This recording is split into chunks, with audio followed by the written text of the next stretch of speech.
Que Dios los continúe bendiciendo a todos en esta tarde. Y hoy es día de Santa Cena, como todos sabemos y pueden ver acá adelante. Y quisiera comenzar introduciéndole una instrucción que el apóstol Pablo le escribe a aquel muchachito que se había convertido en Galacia, en la región de Galacia, que era Timoteo, y le escribe en 2 de Timoteo el apóstol Pablo, diciéndole toda escritura, 2 Timoteo 3, 16 al 17, no lo busque porque son solo esos dos versos, después lo anota si tiene algo para anotar. Le dice, toda la escritura es inspirada por Dios y útil para enseñar, para redarguir, que es refutar o reprender, para corregir, para instruir en justicia, a fin de que el hombre de Dios sea perfecto, eternamente preparado para toda buena obra. Ahora vemos esta instrucción y usted puede decirme, bueno, qué relevancia tiene con el tema que nos ocupa hoy, que es la celebración de la Cena del Señor. Y en primera instancia déjeme decirle que cuando el apóstol Pablo escribe esto, ¿a qué escritura se refería? Le quiero preguntar yo. El apóstol Pablo estaba hablando de los evangelios, estaba hablando de la carta a los romanos, ¿no? Cuando le habla de toda la escritura, era todo el compendio que tenían hasta aquel momento de los libros, los salmos, eran cantos, de los libros de Moisés, y luego de los libros de jueces, crónicas y etcétera, todo lo que es el compendio que hoy conocemos como el Antiguo Testamento, y en todas aquellas experiencias que hombres de Dios, quizás no con la misma revelación, porque a medida que el día avanza uno ve con mayor claridad las cosas. Nosotros, por ejemplo, nos levantamos a veces de madrugada, y de madrugada la visibilidad no es muy buena y a uno le cuesta un poco más ver, pero a medida que la luz avanza el día, uno puede ver las cosas con mayor claridad. Bueno, con respecto a las cosas de Dios es bastante similar, porque Dios fue revelando poco a poco. Muchos hombres de Dios que recibieron la revelación de Dios no llegaron a comprender completamente el mensaje que Dios le estaba diciendo y se preguntaban, dice, indagaron diligentemente, dice, a ver qué tiempo indicaba el Espíritu de Cristo que estaba en ellos, dice la Escritura acerca de ellos. O sea que, hermano, todas estas cosas, todas estas experiencias de hombres que fueron antes de nosotros, tienen una enseñanza. Yo recuerdo en este mismo lugar, cuando yo era bien chico, se hacían escuelitas acá, y había láminas y se traían distintas historias. Me acuerdo que en una oportunidad, la que era la maestra, que es mi madre, dice, bueno, vamos a ver qué libro le gustaría que nosotros estuviésemos estudiando. Y yo los convencí a todos los otros que venían a la escuelita de que pidieran para estudiar el libro de Jueces. Digo, pidan el libro de Jueces, porque en el libro de Jueces está la historia de Sansón, que a mí me gustaba esa historia. Pero, hermano, hay mucho más historias que están allí en el libro de Jueces. Y esas historias tienen una relevancia.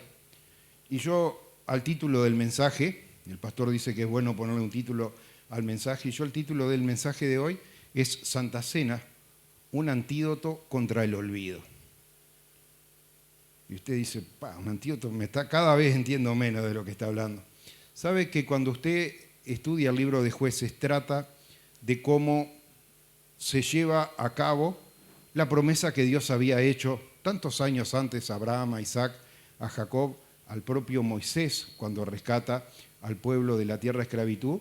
Y es el periodo de los primeros capítulos, allí tratan acerca de la conquista de la tierra prometida. Era recibir la promesa que Dios había hecho de aquellas cosas que le mostró a Abraham, pero que le dijo, pero no te voy a dar para que asientes ni siquiera un pie, dice, porque van a pasar muchas generaciones hasta que esto ocurra. Y allí ni siquiera a través de Moisés se lleva adelante esto, sino que Josué, que fue el sucesor, fue el encargado de conducir al pueblo de Israel en la conquista, y allí se fueron asentando las distintas tribus. Josué vivió 110 años Dice, y descansó Josué y con él la generación, es decir, la gente que era de la edad de él, que habían experimentado las mismas cosas que él, que habían pasado por el desierto, de que habían visto la conquista, derribarse los muros de Jericó y tantas otras cosas. ¿Y sabe qué historia se repite una y otra y otra y otra y otra vez en el libro de Jueces? No es la historia de Sansón, aunque Sansón fue uno. Es la historia de los libertadores. ¿Por qué necesitaron libertadores el pueblo de Dios, o la casa de Israel en aquel momento? Pero el pueblo de Dios, ¿por qué necesitó aquellos libertadores? Y la respuesta está en muchas veces mencionada en el libro de Jueces. Dice, y el pueblo de Israel se olvidó de lo que Dios había hecho por ellos. Y por eso Dios le envió pruebas y adversidades. Y se desviaron y comenzaron a adorar a Baal, a Astaret, etcétera, etcétera. Y allí en medio allí los empezaron a acechar los enemigos. Y en medio de la aflicción, allí había alguno que recordaba la obra de Dios e intercedían y Dios le enviaba un libertador. Así que cuando estudiamos esta historia, hermano, estudiamos el libro de Jueces, vemos en cuánta oportunidad el pueblo necesitó un caudillo o necesitó un líder, porque hubieron 450 años de jueces y libertadores. ¿Por qué necesitaron los jueces y los libertadores? Por tener amnesia, por no recordar estas cosas. Y sabe que cuando nosotros estudiamos lo que el apóstol Pablo le transmite a la iglesia de Corintios con respecto a la institución de la Cena del Señor, ¿no? Y él les está diciendo, yo les voy a transmitir lo mismo que recibí del Señor, que el Señor, la noche que fue entregado tomando pan, dice, y él dijo, hagan esto en memoria de mí. Ve que hay una oposición entre estas dos situaciones que pueden estar operando en la vida de una persona, de una familia, de una iglesia, de una nación, que es olvido y memoria. Olvidarse y recordar. Cuando uno se olvida, ¿qué cosa pasa? Pasa, hermano, de que vienen las aflicciones, vienen las adversidades, y en medio de la adversidad, allí cuando ya no hay solución, por ahí se acordaban de volverse a Dios. Pero Jesucristo, hermano, cuando entrega su vida e instituye la cena del Señor, Él es constituido el mejor, mayor y eterno libertador. Jesucristo es un libertador. No se olvide que Moisés dice, Dios le levantará un libertador como a mí, a Él oiréis, dice. Era Jesucristo, hermano.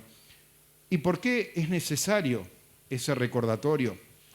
Es necesario el recordatorio porque muchas veces la gente se confunde, y por eso yo tengo un versículo más para leerle, se confunde pensando que la justicia proviene de sus propias buenas obras, de su buena conducta, de su entendimiento, de distintas cosas. Y justamente la institución de la Cena del Señor es un recordatorio de la muerte de Jesucristo en nuestro lugar, siendo Él y haciéndonos a nosotros justicia delante de Dios, pero no por nuestras propias obras. Y allí el apóstol Pablo, en otra carta, le escribe a los hermanos de Efesios, capítulo 2, versículos 8 y 9, dice, porque por gracia sois salvos por medio de la fe, y esto no de vosotros, pues es don de Dios, no por obra, para que nadie se gloríe. Nos está recordando, hermano, que la salvación es un recordatorio, igual que la cena del Señor es un recordatorio. Y fíjese, hermano, que si nosotros no hiciéramos caso a estas cosas, ¿qué nos diferenciaría al pueblo de Israel? Que no en una ocasión, como le vuelvo a decir, yo le invito a que en el correr de la semana usted vaya y esté estudiando el libro de Jueces y va a ver que cada vez, hermano, que el pueblo cae en desgracia y necesita de cualquiera de esos tantos libertadores que se levantaron, la palabra de Dios nos aclara, dice, porque se olvidaron. Y justamente, hermano, hoy no podemos olvidar la celebración de la Cena del Señor, dice, es un recordatorio, dice, la muerte del Señor anunciáis hasta que Él venga. Es un memorial, se le llama muchas veces, los norteamericanos le llaman memorial, cuando una persona muere. Bueno, tiene que saber, Jesucristo murió por sus pecados. Usted puede estar hoy acá, le está recordando que no está porque es mejor que el que tiene sentado al lado, adelante del costado atrás o del que está en la calle.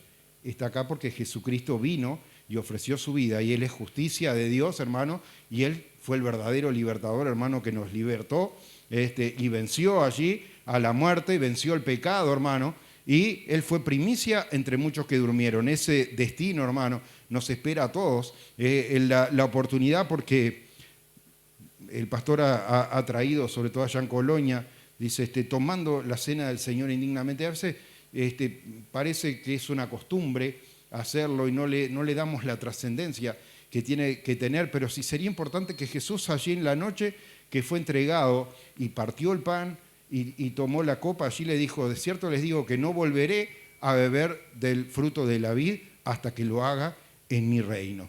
Y hermano, usted tiene en su mente, está ese recordatorio, está esa certeza de esas palabras que Jesús le transmite, de que un día usted y yo, si estamos en Cristo, hermano, no por nosotros mismos, sino por la gracia de Dios manifestada, está consciente, hermano, de que Jesucristo nos ha libertado del pecado, de la esclavitud al pecado, de la condenación que opera sobre todo hombre que no está en Dios, y que un día en el reino de los cielos vamos a poder participar del fruto de la vid junto con nuestro amado Señor Jesucristo.